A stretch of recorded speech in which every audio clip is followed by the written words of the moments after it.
අයියෝ අන්නම්ම බේර ගන්න යන්නකෝ අයියෝ දුවල ගිහිල්ලා බේර ගන්නකෝ බේර ගන්න අයියෝ බේර ගන්න help හේයි මොකද කෙල්ලක හෙම්මෙන් අල්ලන්නේ එනවා මිමින් හේබන් මොකද කරන්නේ මෙයා කිව්වේ බේරගන්න කියලානේ. මිනිහෝ බේරගන්න කියලා කිව්වේ උඹෙන් එයාව බේරගන්න කිව්වේ මට මං ඒක දන්නේ නැහැ. බලයන්න ආ. මං එයාව බලාගන්න නා මෙතන යකාව වගේ කිමිදෙන්නේ සොරි අරයකින් කරදරයක් වුණා නේද බය නැතුව මෙතන නාන්න ඔතන එච්චර ගැඹුර නෑ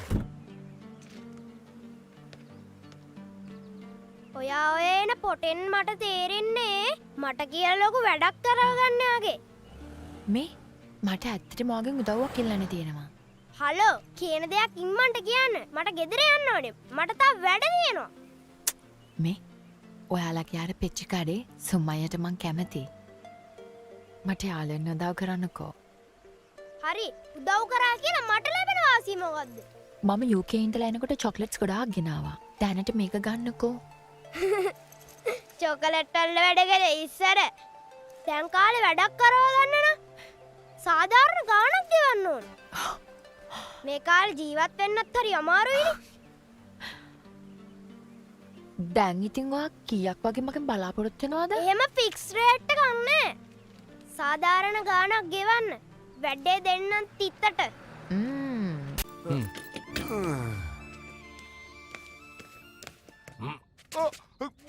කොහොම ඉන්නවා? දඟලන්න එපා.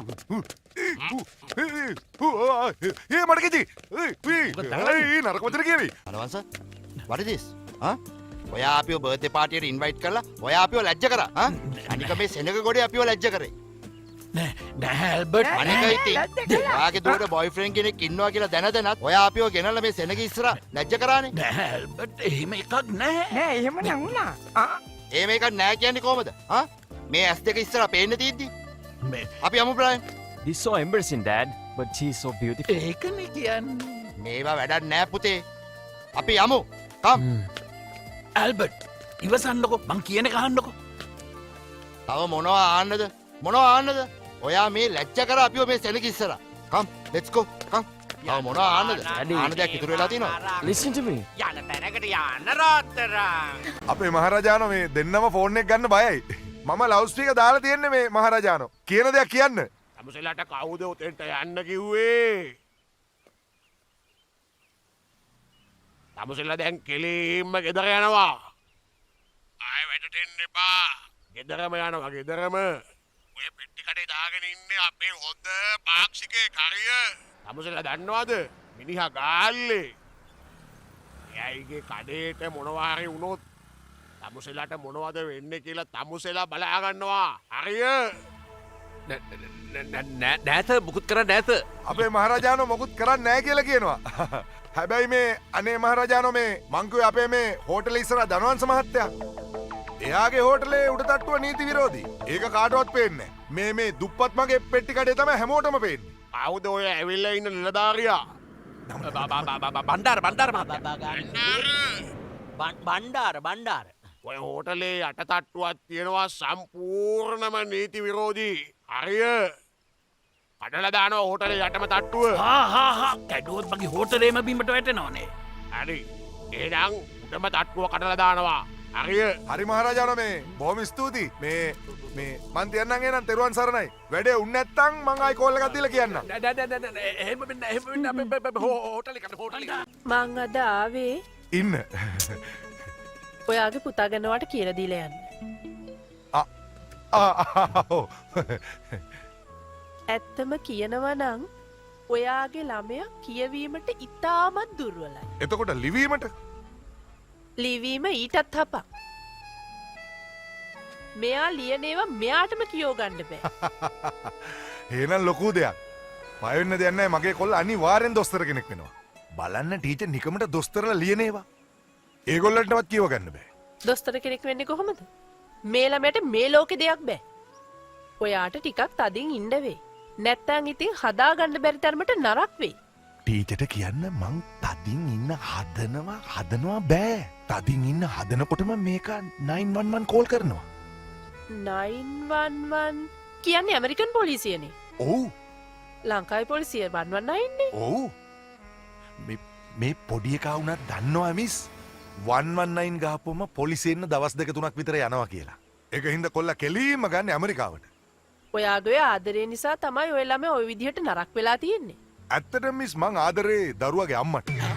අම්මට අම්මාට තාතාට සලකන දරුවොට කිසි දවසක නැහැ වරදින්නේ. මේ දන්නවද මේ ළමයා ළඟකදී කරපු වැඩ? මොකද්ද? මං වාඩි වෙන පුටුවේ පැන්සලක් අරගෙන කෙලින් අතට තියලා මං ගිහිල්ලා වාඩි වුණා. ඇනුන ඇනිල්ලක් අපරාධේ පැන්සල. ඒ වගේ නරක වැඩ කරනවද මේ වගේ ලස්සන ටීචර් කෙනෙකුට? අනික මේ ළමයා ගෙදර වැඩ කරන්නේ. ගෙදර වැඩ කරන්න විදියක් නැහනේ. පැන්සල ටීචර් ගාවනේ. ආය අල්ලන්නේ එහෙම නෑ ඔය පැන්සල. මේ වාර විභාගෙදී ඉංග්‍රීසි වලට ලකුණු 8යි. ෆේල්. මගේ පුතා ඉංග්‍රීසි ෆේල්? අන්පොසිබල්. නෑ. අන්පොසිබල් නෙවෙයි ඉම්පොසිබල්.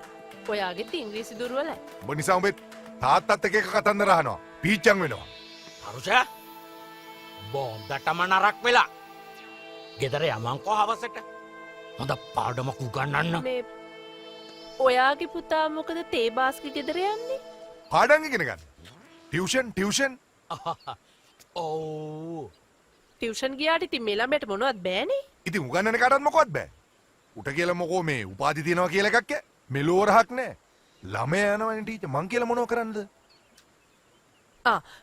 මේ ළමයා මහ පුදුම ළමයෙක්නේ. මම මේ ළඟකදී ඇහැව්වා අම්මගේ නම මොකද්ද කියලා. මේ ළමයා අම්මගේ නම දන්නේ නැහෙනේ. ඇත්තටම මොකද්ද ඔයාගේ වයිෆ්ගේ නම? ළමයාගේ අම්මගේ නම. චමින්ද ළමයාගේ අම්මගේ නම මොකද්ද? ඔයාට ඔයාගේ වයිෆ්ගේ නම මතක නැද්ද? මතකයි. මිස් මං පොඩි බාරයක් වෙලා තියෙනවා මේ මගේ කටින් වයිෆ්ගේ නම කියන්නේ නැහැ කියලා. චමින්ද පවුලගේ නම උඹම කියන්. කිංකිණි කංකානන්ගේ කුංචන දේවි. හරි පුදුම නමක් නේ. ඔව් නම වගේම තමයි කටහඬ. හරිම මිහිරි. රණ්ඩු වෙනකොට ඊටත් වඩා මිහිරි. කනට ඉස්කුරුප් වෙන අල්ලනවා වගේ. එතකොට දරුවගේ උපන්දිනය කවද්ද? හරිම සුන්දර දවසක් මිස්. ලොකු වැස්සක් වැහලා එක පාරට පටේම මීදුම. චූටි හීතලක් ආවා. අන්න එදයි මාස 9කට පස්සේ තමයි ওই දරුවා හම්බුනේ.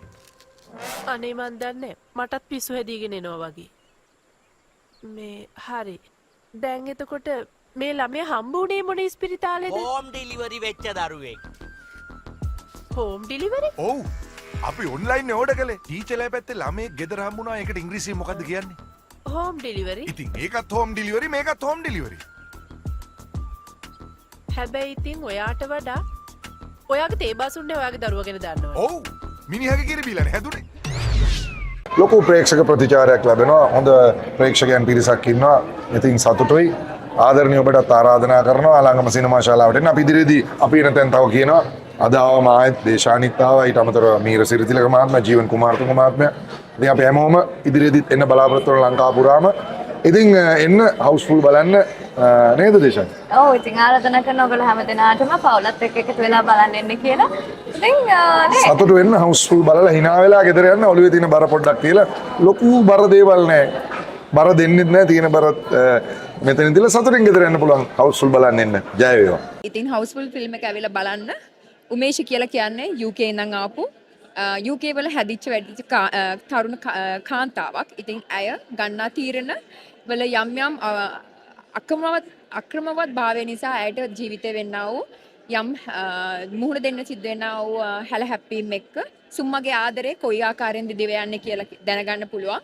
ඉතින් මම හිතනවා හවුස්ෆුල් ෆිල්ම් එක බලන්න ඇවිල්ලා හැමෝම තමන්ගේ තියෙන සතුට, තමන්ගේ තියෙන ආතතියන් සියලු දේ නැති කරගෙන සතුට වෙන්න පුළුවන් චිත්‍රපටයක් හවුස්ෆුල් කරන්න එන්න සියලුම දෙනාට ආදරෙන් ඉල්ලා සිටිනවා.